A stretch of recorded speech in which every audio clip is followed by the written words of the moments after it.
이에 그들의 눈이 밝아져 자기들이 벗은 줄을 알고 무화과 나무 잎을 엮어 치마로 삼았더라. 아멘. 그 다음 이제 창세기 3장 21절 시작. 여호와 하나님이 아담과 그의 아내를 위하여 가죽옷을 지어 입히시니라. 아멘. 이제 세 번째 찾을 성경 구절은 이사야서입니다. 이사야 64장 6절입니다. 요즘은 다 아이폰 갖고 다녀서 찾기 쉽죠? 너무 쉽지? 이사야 64장 6절. 자, 읽습니다. 시작. 우리는 다 부정한 날 같아서 우리의 의는 다 더러운 옷 같으며 우리는 다 잎사귀 같이 시들고 우리의 죄악이 바람같이 우리를 몰아다닌다. 아멘. 이제 마지막입니다. 갈라디아서 3장 26절에서 27절. 갈라디아서는 신약이에요. 뒤로 한참 넘어가야 돼요. 갈라디아서 3장 26절에서 27절입니다. 갈라디아서 3장 26절에서 27절. 자, 읽습니다. 시작. 너희가 다 믿음으로 말미암아 그리스도 예수 안에서 하나님의 아들이 되었으니 누구든지 그리스도와 합하기 위하여 세례를 받은 자는 그리스도로 옷 입었느니라. 아멘. 자, 이 네 구절이 어떤 연관성을 지닐까요? 뭔가 키워드가 있는 것 같지? 이제 그것을 함께 종합해서 오늘 말씀을 나눌까 합니다. 오늘 설교의 주제는 자신감을 회복하는 길입니다. 자신감. 여러분, 자신감이 왜 떨어져 있어요? 내가 봤을 때 많은 우리 청년 친구들이 자신감이 떨어져 있어. 얼굴을 보면 알아. 얼굴에 자신감이 많이 떨어져 있는 모습을 보게 됩니다. 뭐 현상적인 이유도 있고 갑자기 찾아온 고난의 이유일 수도 있고 갑자기 부딪히는 경험 때문에 그 자신감이 떨어지는 경우들이 있죠. 그런데 저는 이제 근원적인 부분에 대해서 터치하려고 해요. 자신감이 어디서 우리가 갉아먹게 되나, 무슨 이유 때문에, 어떤 근원적인 이유 때문에 우리의 자신감이 뺏기는가, 신앙적인 관점에서, 성경적인 관점에서 찾아보면 답은 수치심 때문입니다. 수치심. 그것 때문에 우리는 자신감을 잃게 돼요.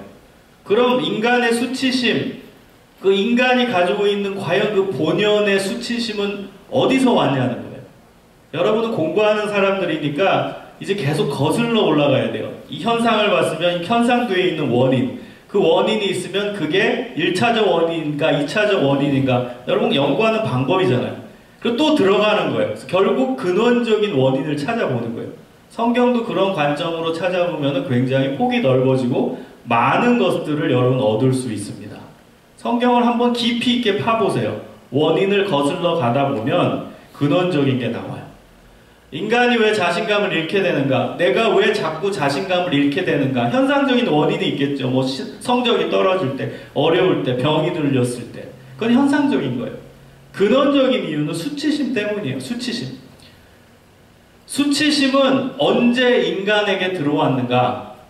태초에 하나님이 천지와 천지를 창조하시고 아담과 하와를 만드시고 에덴 동산에 살게 하셨잖아요. 근데 에덴 동산에서 어떤 일이 일어났죠? 그렇죠. 그게 중요한 여러분 이슈고 중요한 내용이에요. 아담과 하와가 하나님이 먹지 말라는 선악과를 따먹었어요. 선악과는 어떤 사과가 아니에요. 여기 뭐 초등학교 때부터 교회 다니는 친구들은 사과로 연상을 하는데 사과가 아니에요. 어떤 열매인지 정확히 안 나와요. 의미를 주는 열매였죠. 그 의미는 선과 악을 구분할 수 있는 능력이 이 안에 있다는 거예요. 이걸 먹으면 선악을 구별할 수 있는 능력이 주어진다는 거예요. 근데 하나님은 그걸 인간에게 허용하지 않으셨어요. 인간에게는 선과 악을 구분할 수 있는 능력과 권한을 우리에게 주지 않았다는 거예요. 여러분 그걸 알아야 돼요. 그래서 그 말씀이 결국에는 산상수훈의 예수님의 말씀, 비판하지 말라와 연결이 되는 거예요. 하나님은 인간에게 선악을 판단할 수 있는 능력을 원래 주시지 않으려고 했어요. 그래서 비판하지 말라는 거예요. 비판이라는 것은 너는 선이고 너는 악이고 그걸 구별하는 거예요. 그래서 예수님도 비판하지 말라고 얘기했어요. 하나님의 본래 뜻은 우리 인간끼리는 서로 평화하고 평등하게 살라는 거였어요. 서로를 헐뜯고 서로를 판단하고 너는 옳으니 너는 그르니 그런 판단의 권한을 인간에게 주시지 않았다는 거예요. 근데 결국에는 먹었잖아요. 먹었으니까 우리 판단하는 거예요. 결국 결론은 먹은 거예요. 선악과를 인간이 다 먹었어요. 죄였지만 결국 먹긴 먹었어요. 그러니까 인간에게는 선과 악을 구별해낼 수 있는 능력이 있을까요? 없을까요? 있어요. 그러니까 우리도 판단하잖아. 이게 옳으니 이게 그르니. 서로 사람들끼리도 너는 옳으니 너는 그르니 서로 판단할 수 있는 능력이 있기는 있어요.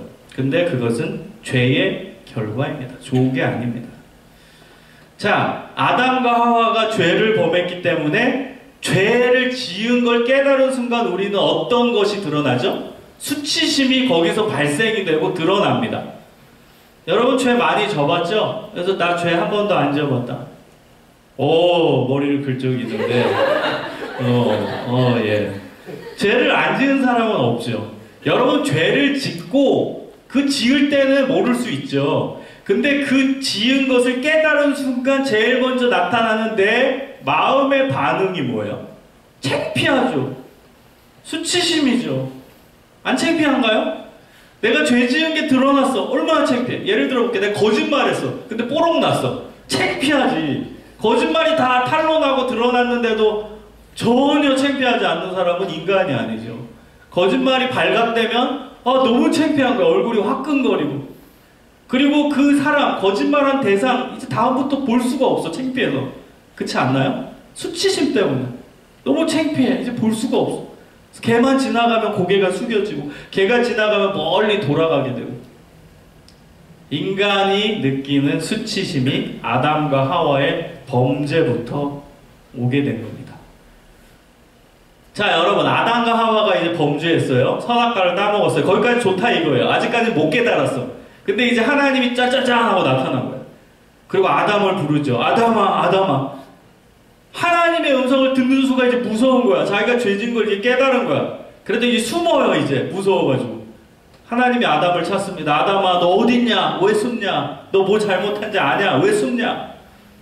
그러니까 이제 아담이 이제 하나님께 고개를 숙이고 무서워가지고, 하나님이요, 제가 죄를 지었나요? 막 이랬겠죠? 그랬더니 너 뭐 잘못했는지 아냐? 그랬더니 한다는 말이 이제 하와에 대한 핑계를 대죠. 하나님이 주신 저 여자가 저한테 그 선악과를 줬어요. 그래서 먹었어요. 그랬더니 하나님이 하와를 찾으십니다. 하와야, 너가 왜 그렇게 했느냐?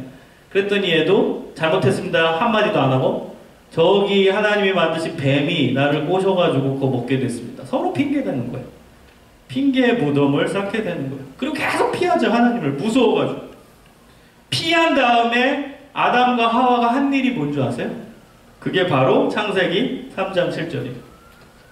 그들의 눈이 밝아져 자기들이 벗은 줄을 알고 무화과 나무 잎을 엮어 치마로 삼았더라. 너무 창피한 거예요. 이게 하나의 이미지고 하나의 어떤 사실적인 내용인 동시에 그 내면에 중요한 의미가 내포되어 있는 구절이에요. 그냥 단순하게 자기가 벗은 줄 알고 그냥 수치심? 이게 수치심을 대변하는 말이거든요. 자기가 벗은 줄 알았다는 게. 그러면서 한다는 게 무화과 나무 잎 주변에 보니까 무화과 나무 잎들이 있는 거예요. 창피하니까 막 가리려고 한 거예요. 하나님이 너무 창피해. 하나님 보기에. 그리고 사람, 옆 사람 보기가 너무 창피해. 그때는 아담과 하와 둘밖에 없었잖아. 근데 서로 창피한 거예요. 그러니까 옆에 있던 나뭇잎을 다 뜯어가지고 그걸로 옷을 입고 있어요. 가리려고 자기 자신을. 다시 말하면 수치심을 가리려고. 수치심을 가리려고 인간이 하는 노력은 무화과 나무 잎으로 치마를 만들어 가리는 거예요. 포장하는 거예요. 여러분, 우리에게 적용해 볼까요? 우리도 죄를 짓죠. 우리는 인간적인 그 본연의 죄가 있어요. 죄성이 있어요. 그 부족해요. 불완전해요. 그걸 커버하려고 그 수치심을 없애기 위해서 우리는 뭐예요? 포장해요. 무화과 나무 잎으로 포장하는 것처럼 포장해요. 우리 자신을. 학위를 추구하면서 포장하죠. 좀 더 나은 학위, 학벌, 돈을 벌기 위해 돈으로 커버하고. 뭔가 가지면, 내가 노력해서 무화과 나무 잎을 가지면, 내가 노력해서 뭔가를 얻으면, 세상적인 것을 얻으면 그 수치심이 가리워질 거라고 착각해요. 그게 우리의 노력이에요. 그냥 뭔가 가지려고 하는 거예요. 그래서 여러분, 너무 가지려고 노력하는 사람들은 불쌍히 여겨야 돼요. 그 사람 잘났다고 보면 안 돼요. 야, 쟤는 학벌 되게 좋네. 야, 쟤 돈 진짜 잘 모으네. 그거를 뭐 열심히 해서 그런 경우 순수한 목적도 있지만 많은 수는 자기의 수치심을 가리기 위해서 포장하는 게 많아요. 그래서 여러분, 학위를 가진 사람들이 더 학위에 목말라는 거 아세요? 돈을 가진 사람이 더 돈에 목말라요. 가진 사람이 더 목말라요. 왜 그런 줄 아세요? 해도 수치심이 안 없어지거든. 수치심의 외적 표현이 열등감이죠. 그 수치심이 바깥에 들어가는 게 열등감이거든요. 그러니까 계속 그걸로 살아가는 거예요. 그게 마치 아담과 하와가 무화과 나무 잎으로 치마를 만드는 것과 같아요. 우리 스스로 노력하는 걸 가지려고. 그래서 내 수치심을 가리려 하는 거예요.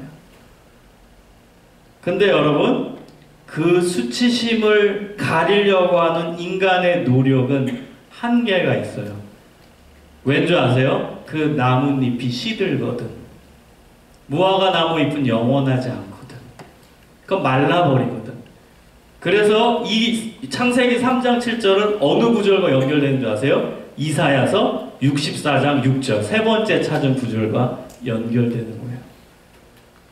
이사야 64장 6절 다시 한번 읽어볼게요. 이제는 이 메시지가 여러분 마음속에 들어올 거예요. 자, 읽어봅시다. 시작. 무릇 우리는 다 부정한 자 같아서 우리의 의는 다 더러운 옷 같으며 우리의 죄악이 바람같이 우리를 몰아가나이다. 기가 막히죠? 창세기 3장 7절과 연결이 되는 거예요. 저도 묵상하면서 이건 분명히 연결이 된다는 확신을 가졌어요. 이사야 선지자가 이 창세기 3장 7절의 말씀을 이미 알았기 때문에 그거와 연관지어서 잎사귀의 모티브를 가지고 우리 인간의 본질적 모습을 기술한 거예요. 우리가 우리 스스로 그렇게 커버하고 학기로 커버하고 돈으로 커버하고 뭔가 가지려고 하는 그 노력으로 커버하려고 하지만 결국 그 모든 것은 어떻대요? 잎사귀같이 시듬으로. 그 무화과 나무 치마가 시드는 것처럼 다 시들어 버린대요. 그런 노력이. 그리고 우리의 죄악은 계속 우리를 몰아가는 거예요. 그 죄의 문제가 해결되지 않아요. 그러니까 수치심의 문제가 해결 안 된다는 거예요. 아무리 우리가 커버하려고 해도 안 돼요. 돈으로 커버 안 돼요. 학위로 커버 안 돼요. 옷 아무리 많이 사도 커버 안 돼요. 그 인간 본연의 죄의 문제, 수치심의 문제는 해결 안 된다는 거예요. 자, 다시 창세기 3장으로 돌아올게요. 이제 인간 스스로 창피해가지고 무화과 나무 잎으로 치마를 엮었어요. 이제 하나님께서 한 명 한 명에게 벌을 내리세요. 아담아, 네가 잘못한 거 아니야. 넌 이제 평생 고생해야 먹고 살 것이다. 땅이 너에게 소산물을 주지 않을 거야. 넌 죽도록 고생해야 돼. 벌을 내리세요. 그리고 하와한테도 벌을 내려요. 뱀한테도 벌을 내려요. 그 다음 장면이 뭔지 아세요? 저는 여기서 은혜를 받았어요. 하나님이 화딱지가 나가지고 벌 내리는 거예요. 예를 들어 볼게요. 여러분이 이제 열심히 안 했다고 해봐요. 지금 여러분 아주 기특하게 예배도 잘 드리고 말씀도 잘 듣고 있는데, 예를 들어 여기 있는 사람이 다 자고 있어. 그 다음에 다 껌을 씹고 있어. 그 다음에 다 막 이러고 있어. 설교 시간에. 근데 내가 화딱지 나가서 얘기를 하는 거야. 야, 너네 다 일어나. 너네는 설교를 그렇게 듣냐? 내가 얼마나 힘들게 준비해가지고 설교하는데 막 화났다고 해봐요. 혼을 내요. 계속 화나요. 그 다음 내가 취하는 행동은 뭘까요? 나가버리겠죠. 나 설교 안 해 하고 나갈 거예요. 화난 감정이 있는 상태로는 정말 주체를 못 하잖아요. 우리는 화가 나면. 근데 하나님은 다르죠. 아담 혼내고 하와 혼내고 그 다음에 뱀 혼내고 나서 그 다음에 하신 메시지가 뭐냐면 사랑이 담겨 있는 거예요. 행동을 하세요. 그게 창세기 3장 21절이에요.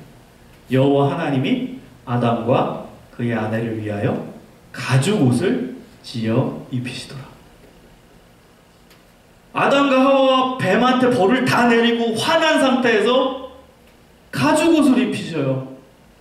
사랑이 전제된 거죠. 아무리 화가 났지만 내가 만든 인간이니까, 내가 만든 피조물이니까 나는 끝까지 너희를 책임지겠다. 너의 수치심을 내가 가리어주겠다요.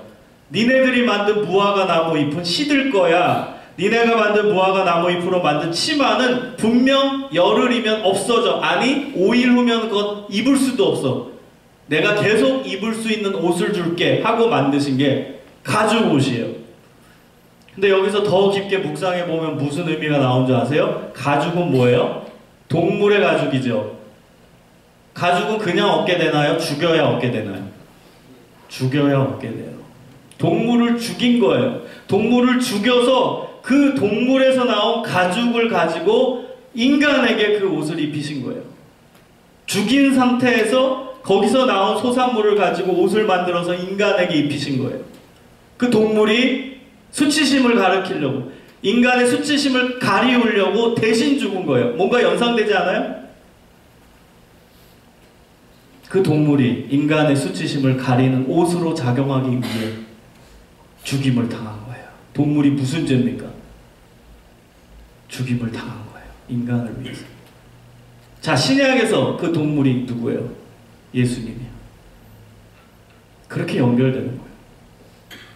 그래서 갈라디아서 3장 26절, 27절 맨 마지막에 찾은 그 9절 다시 한번 읽을게요. 이제 의미를 여러분이 알 수 있을 거예요. 자, 읽어봅시다. 시작. 너희가 다시 찾으세요. 갈라디아서 3장 26절에서 27절 시작. 너희가 다 믿음으로 말미암아 그리스도 예수 안에서 하나님의 아들이 되었으니 누구든지 그리스도와 합하기 위하여 세례를 받은 자는 그리스도로 옷 입었느니라. 이제 아시겠죠? 그 가죽 옷의 역할을 하죠. 예수님의 옷을 우리가 입은 거예요. 전율이 느껴지지 않나요? 전 설교하면서 이 통찰이 왔을 때 희열이 느꼈어요. 아, 이렇구나. 이런 놀라운 말씀이 이렇게 연결이 되는구나. 예수님이 우리의 가죽 옷이 되신 거예요.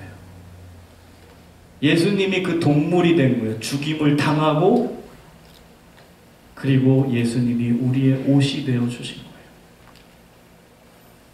그래서 여러분, 예수님으로 옷 입으면 수치심의 문제가 해결되는 거예요. 다른 것으로 되는 게 아니라는 거예요. 여러분이 가진 것 때문에 자신감이 생기는 게 아니에요. 아, 난 돈 좀 있으니까. 아, 나는 이제 박사 학위가 있으니까. 나는 좀 뭔가 되니까. 나는 외모도 괜찮으니까. 집안적 배경도 되니까. 그런 걸로 자신감이 오는 게 아니에요. 예수 그리스도로 말미암아 수치심의 문제가 해결돼야 근원적 자신감이 생기는 거예요. 그때 여러분의 열등감의 문제가 해결되는 거예요. 아주 간단해요. 지금 혹시 마음속에 이 열등감의 문제가 있어서 힘들어하는 사람, 죄책감 때문에 힘들어하는 사람, 예수님이 필요해요. 뭔가 가지려고 노력하지 마세요. 가지려고 계속 노력한다고 그게 해결되지 않아요. 예수님을 찾으세요. 신약 성경의 3분의 1을 쓴 바울은 예수님을 만나고 나서 근원적인 수치심을 해결하고 나서 어떤 고백을 하는 줄 아세요? 빌립보서 3장 8절에 바울이 다음과 같이 고백합니다. 제가 읽어드릴게요.